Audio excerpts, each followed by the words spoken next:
Good morning. आज आप लोग को 9th क्लास का 13.1 का क्वेश्चन बतलाएंगे। देखिए, क्वेश्चन में सबसे पहले आपको बतला दें, जो घन का जो निर्माण हुआ है और घनाभ का निर्माण वो आयत से और वर्ग से हुआ है। अगर आप लोग चाहते हैं जो पहले मैथ बनाना चाहें तो मैथ बनाने के लिए सबसे पहले फार्मूला का होना जरूरी है। देखिए, फार्मूला अगर आप लोग को आ जाता है तो क्वेश्चन बनाने में कहीं से कोई परेशानी नहीं होती है। आप लोग को बतला रहे हैं, देखिए घनाभ की जो आकृति होती है वो इस टाइप से होती है।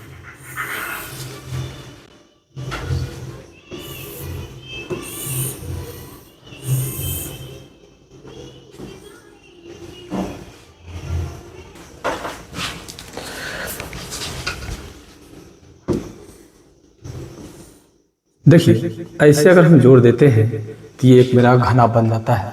घनाभ की ये होती है लंबाई, ये होती है चौड़ाई और ये होती है ऊंचाई। अगर लंबाई, चौड़ाई और ऊंचाई मालूम है तो हम आप लोग को एक पीछे बनाए हुए थे ऐसा वीडियो जिसमें घनाभ का आयतन, घनाभ का पृष्ठीय क्षेत्रफल 2 × LB BH plus BH plus HL कैसे होता है हम ये चीज़ बना दिए हैं। ठीक है, इसका आयतन यानी फार्मूला को हम पिछले क्लास में प्रूव किए हुए हैं, तो केवल यहाँ पर एक बार आप लोग के बीच में फार्मूला को लिख देंगे और क्वेश्चन को बनाएंगे। देखिए, ये आपका आकृति जो है ये घनाभ का है और घनाभ का पृष्ठीय क्षेत्रफल जो होता है, पृष्ठीय क्षेत्रफल वो होता है आपको 2 × LB plus BH plus HL। ठीक है, उसी प्रकार से घनाभ का पार्श्व पृष्ठीय क्षेत्रफल जो होता है, पार्श्व पृष्ठीय क्षेत्रफल वो होता है आपको 2 × L प्लस B × H। और एक होता है घनाभ का आयतन। घनाभ का आयतन होता है आपको LBH। ठीक है, ये 3 फार्मूला होता है घनाभ का। घनाभ का एक और फार्मूला होता है, ठीक है, घनाभ का विकर्ण। यहाँ पे लिख देते हैं, यहाँ पे घनाभ का विकर्ण। देखिए, घनाभ का विकर्ण जो होता है √L² plus BH² plus HH²। ध्यान रखेंगे, घनाभ में 4 फार्मूला है। ठीक है, जिस प्रकार घनाभ में फार्मूला है उसी प्रकार से घन का भी फार्मूला होता है। और घनाभ का निर्माण जो हुआ है वह वर्ग आयत से हुआ है। घनाभ का निर्माण कौन चीज से हुआ है? आयत से हुआ है। और सेम इसी प्रकार से आपको अभी आप, ठीक है, हम बतलाते हैं आप लोग को बनाना घन। देखिए, अब जो हम बना रहे हैं ये है आपको घन। ठीक है, अब चलेंगे घन पर, तो ये घन की आकृति है। घन का निर्माण चूंकि वर्ग से हुआ है इसलिए लिखेंगे घन का पृष्ठीय क्षेत्रफल। घन का पृष्ठीय क्षेत्रफल होता है 6a²। घन का पार्श्व पृष्ठीय क्षेत्रफल होता है 4a²। घन का आयतन होता है आपको AQ। ठीक है, अब घन के बाद जो होता है एगो और होता है घन का विकर्ण। घन का विकर्ण होता है आपको √3a। देखिए, इस तरह आप लोग को घन और घनाभ का फार्मूला भी लिख दिए। ठीक है, घन का फार्मूला होता है आपको, इससे पहले जो आपको बतलाया वो घनाभ था और अभी जो बतलाया ये घन है। ठीक है, घन में चारों भुजा आपस में बराबर होती है और घनाभ में चारों भुजा नहीं बराबर होती। इसमें 6 सतह होते हैं। ठीक है, मतलब ये समझिए जो वर्ग से घन का निर्माण हुआ है और आयत से घनाभ का निर्माण हुआ है, तो आयत से ही रिलेटेड उसका फार्मूला होगा और इसका वर्ग से ही रिलेटेड फार्मूला होगा। तो घन का पृष्ठीय क्षेत्रफल 6a², घन का पार्श्व पृष्ठीय क्षेत्रफल 4a², घन का आयतन AQ और घन का विकर्ण √3a। आपको मिटा दिए हैं, लेकिन समझ लीजिए घनाभ का आपको पृष्ठीय क्षेत्रफल हो जाएगा 2 × LB plus BH plus HL। घनाभ का पार्श्व पृष्ठीय क्षेत्रफल 2 × L प्लस B × ब्रैकेट बंद करके H। और आपको घनाभ का आयतन हो जाएगा LBH। घनाभ का विकर्ण होगा √L² plus BH² plus HH²। अब हम लोग चलते हैं इसी दोनों फार्मूला को लेकर के, यानी दोनों आकृति से रिलेटेड इस चैप्टर में क्वेश्चन है। देखिए सबसे पहले आप लोग को अब इस चैप्टर का क्वेश्चन आंसर बतलाना हम स्टार्ट करते हैं। देखिए सबसे पहले आपको एक आकृति बतलाते हैं। देखिए कहता है 1.5 मीटर लंबा, 1.25 मीटर चौड़ा और 65 cm गहरा प्लास्टिक का एक डिब्बा बनाया गया है। इसे ऊपर से खुला रखना है। प्लास्टिक सीट की मोटाई को नगण्य मानते हुए निर्धारित कीजिए। डिब्बा बनाने के लिए आवश्यक प्लास्टिक सीट का क्षेत्रफल। 2 नंबर में इस सीट का मूल्य, यदि 1 मीटर स्क्वायर का मूल्य 20 रुपया है। तो सबसे पहले तो हमें एक घनाभ बनाना होगा। देखिए घनाभ बनाने के लिए यह एक घनाभ है, ठीक है, और इस घनाभ में ऊपर से खुला हुआ है, ये भाग खुला हुआ है, ठीक है, ये वाला भाग खुला हुआ है, ठीक है, ये वाला भाग खुला हुआ है। तो आप जानते हैं तो लंबाई गुने चौड़ाई इसमें घटेगा। तो यहाँ पर जो हम लोग चलेंगे, यहाँ पर जो चलेंगे लिखने के पहले देख लीजिए, लिखा हुआ है 1.5 मीटर, 1.25 मीटर और ये दिया हुआ है आपको 65 सेंटीमीटर, ठीक है। गौर कीजिएगा, ये मीटर में है, ये मीटर में है और ये सेंटीमीटर में है। तो इसको भी हम लोग चलेंगे मीटर में चेंज करने के लिए। तो ये चीज़ देख लीजिए, यहाँ पे L बराबर आपको हो जाएगा 1.5 मीटर, B बराबर हो जाएगा 1.25 मीटर और H बराबर हो जाएगा आपको 0.65 मीटर। ये तीनों हो गया। अब तीनों होने के बाद अब यहाँ पर लिख देते हैं घनाभ का पृष्ठीय। घनाभ ने प्लास्टिक का डिब्बा है ना, चलिए लिखेंगे प्लास्टिक डिब्बे का पृष्ठीय क्षेत्रफल। प्लास्टिक डिब्बे का पृष्ठीय क्षेत्रफल, चूंकि प्लास्टिक का डिब्बा जो है सो आपको घनाभ के आकार का है तो घनाभ वाला फार्मूला लागू होगा, 2 × LB + BH + HL, और यहाँ पर ऊपर से खुला हुआ है इसलिए इसमें LB घटा लेंगे। अब देखिए यहाँ से चलते हैं, 2 देते हैं, यहाँ पे दिया हुआ है 1.5 × 1.25 प्लस 1.25 × 0.65 प्लस 0.65 × 1.5 हो गया। फिर माइनस 1.5 इंटू हो जाएगा आपको 1.25। क्लियर है। अब देखिए यहाँ से मल्टीप्लाई हम लोग करेंगे और मल्टीप्लाई करके देखते हैं कितना होता है। तो 125 में 15 से गुना करना है। देखिए 25 का 5 हाथ में 2, 5 दूनी 10, 2 12 के 2 हाथ में 1, 5 1 6, यहाँ पर 5, यहाँ पर 2, यहाँ पर 1, ये 5 5 2 7, 6 2 8 1, 3 अंक के बाद दशमलव है तो 3 अंक के बाद दशमलव देंगे, यानी 1.875। ये हो जाएगा आपको 1.875। उसके बाद प्लस, अब देखिए यहाँ पर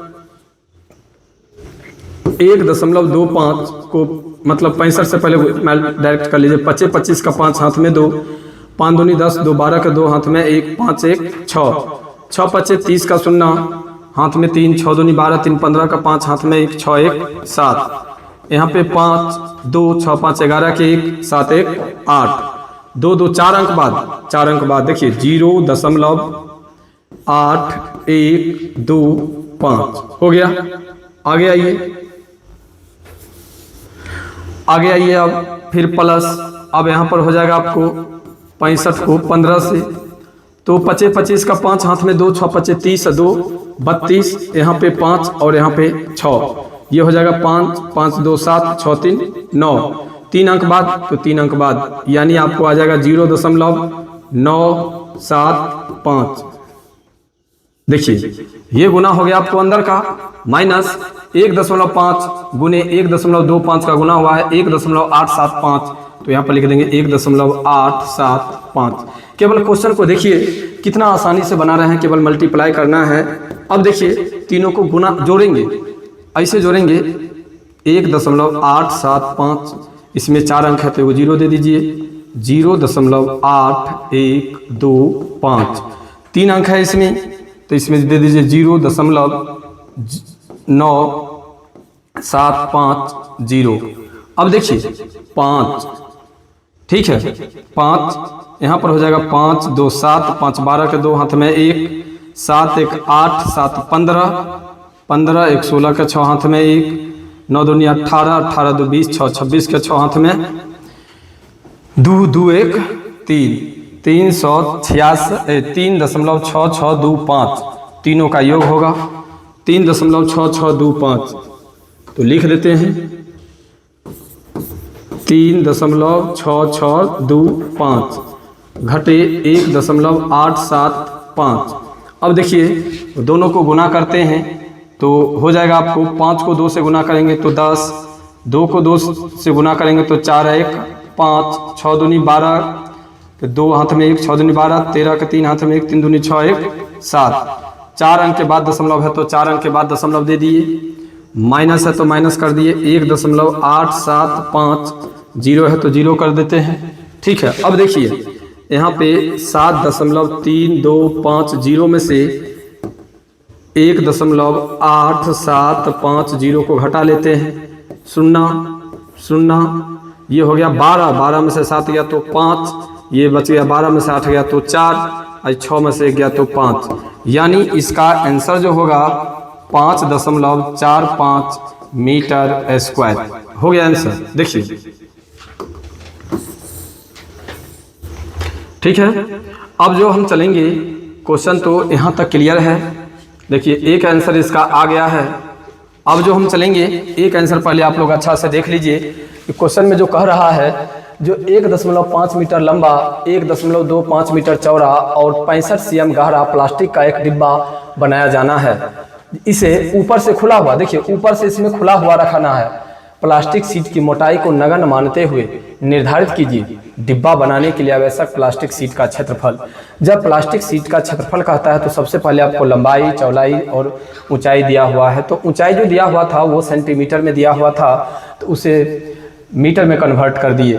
तो अब तीनों पता चल गया, ऊपर से खुला हुआ है लेकिन चूंकि है तो ये घनाभ, इसलिए लगा दिए घनाभ का पृष्ठीय क्षेत्रफल 2 × LB + BH + HL माइनस ऊपर से खुला हुआ है इसलिए ऊपर वाला को घटा लिए। देखिए घटाने के बाद इसको प्लस माइनस करते आए और गुना करने का एक आसान तरीका बतला देते हैं। सभी स्टूडेंट को दशमलव वाले गुना में परेशानी होती है, तो जब दशमलव वाला गुना में परेशानी होता है तो दशमलव को छोड़ दीजिए। पहले दोनों को मल्टीप्लाई करके लिख लीजिए, उसके बाद दशमलव को काउंटिंग कीजिए। तो 1 2 3, तो 1 2 3 यहाँ पे रख देंगे दशमलव, ठीक है। काउंटिंग करके बाद में दशमलव को पुट कर दीजिए और प्लस माइनस के इसका आंसर आया 5.45 मीटर स्क्वायर, ठीक है। अब देखिए कहता है इस सीट का मूल्य, यदि 1 मीटर स्क्वायर सीट का मूल्य 20 रुपया है। अब कहता है इसका निकालने के लिए तो लिखेंगे यहाँ से, ठीक है, यहाँ से लिखेंगे चूंकि 1 मीटर स्क्वायर का खर्च 20 रुपया है, इसीलिए 5.45 मीटर स्क्वायर का खर्च, ठीक है, हो जाएगा आपको 5.45 × 20। अब देखिए गुना करके 5 दूनी 10 का 0 हाथ में 1, 4 दूनी 8 1 9, अब 5 दूनी 10, ठीक है। 1 0 तो 1 0, 2 अंक बाद दशमलव है तो 2 अंक बाद दशमलव दे दीजिए, यानी इसका आंसर 109 हुआ, ठीक है। यानी इस क्वेश्चन का अभी जो आप लोग को हम पहला बतलाए हैं 13.1 का, इसमें 2 आंसर है। एक आंसर जो आपका होगा वो होगा नीचे ये जो देख रहे हैं 7.3250 माइनस 1.8750 घटाना है, तो घटा करके एक आंसर है आपको 5.45। अगर पूरा नहीं दिखाई देता होगा तो यहाँ पर देखिए 5.45 मीटर स्क्वायर, ठीक है। एक ये निकल गया। अब कहता है जब 1 मीटर स्क्वायर का खर्च अगर 20 रुपया दिया हुआ है, अगर 1 मीटर स्क्वायर का खर्च 20 रुपया दिया हुआ है, तो अभी जो आपको निकला है 5.45 मीटर स्क्वायर का खर्च क्या होगा, तो 5.45 को आप 20 से गुना कर दीजिएगा, वही आपका आंसर हो जाएगा। और इस तरह आप लोग को पहला क्वेश्चन क्लियर हो गया, ठीक है। एक बार फिर से बोल दें, अगर आप लोग मैथ पढ़ना चाहते हैं तो सबसे पहले फार्मूला का कॉन्सेप्ट समझिए।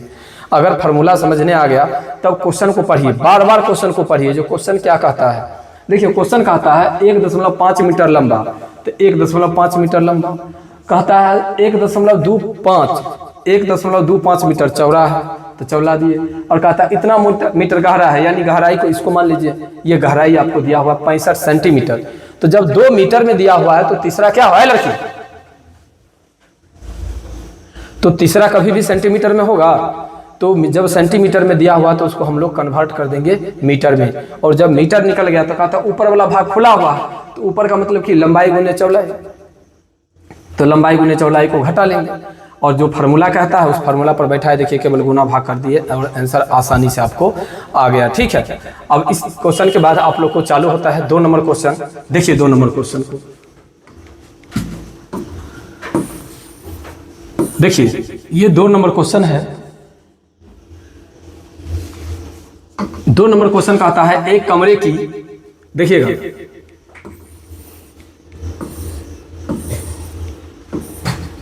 कहता है एक कमरे की लंबाई, चौड़ाई और ऊंचाई क्रमशः 5 मीटर, 4 मीटर और 3 मीटर है। कमरा है, तो देखिए कमरा मान लीजिए ये, इसमें लंबाई है, चौड़ाई है और ऊंचाई है।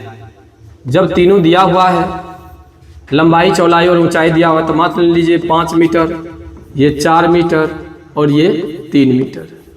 7.50 प्रति मीटर स्क्वायर की दर से इस कमरे की दीवार और छत पर सफेदी, ठीक है, सफेदी कराने का व्यय ज्ञात कीजिए। छत पर भी करवाना है और नीचे भी करवाना है। तो इस क्वेश्चन को आप लोग को कमेंट बॉक्स में जवाब देना है, क्योंकि ये क्वेश्चन सेम पहले क्वेश्चन जैसा है। अगर क्वेश्चन नहीं बनेगा तो आप लोग फिर हमसे, ठीक है, कमेंट करेंगे तो हम आप लोग को ये क्वेश्चन बनाएंगे। लेकिन आज एक ही क्वेश्चन बतलाए हैं, क्योंकि एक क्वेश्चन के कॉन्सेप्ट पे आपको 9th क्लास का 13.2 का 2 क्वेश्चन और बनता है।